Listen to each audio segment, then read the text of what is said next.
These tough times have been especially tough on the neediest Americans and those trying to help them. Over 80% of food banks report that the need is so great they may have to cut back in order to just stay open.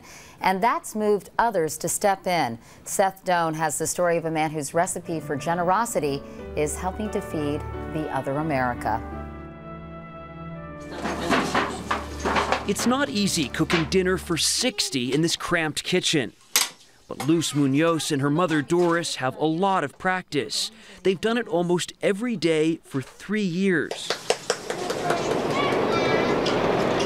In this working-class neighborhood of Queens, New York, their home has become a storeroom. You have rice on your couch, you have hot chocolate piled on the coffee table. Mayonnaise on the bottom of the table. Mayonnaise down here? Yes, there's mayonnaise.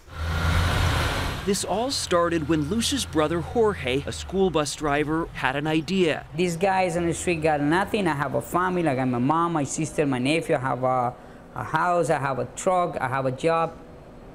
With You're these guys, rich comparatively. I compare with them, I'm rich.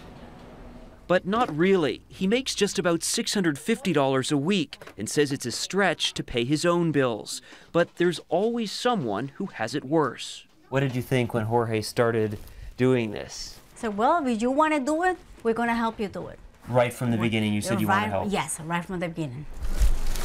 So every day, they pack up food and head across town to a line of people waiting. For most here, this meal is the only one they can count on. The guys standing in line remind Jorge, now a legal immigrant, of himself.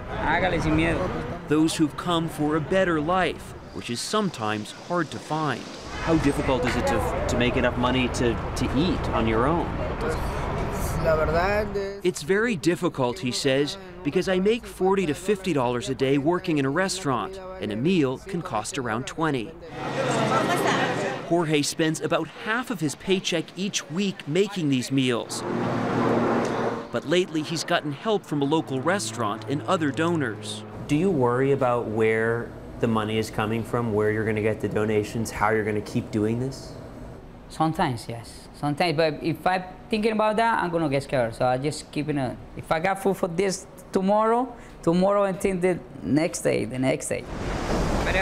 Tonight, he's more concerned for Ramiro. This is the only meal he's had. His next worry, where to sleep. Jorge hands him $2. Just enough to buy a ticket on the subway, where he'll try to sleep sitting up. What would you have done for food if Jorge hadn't fed you?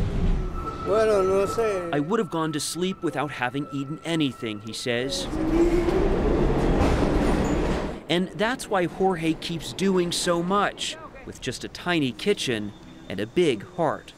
Seth Doane, CBS News, Queens, New York.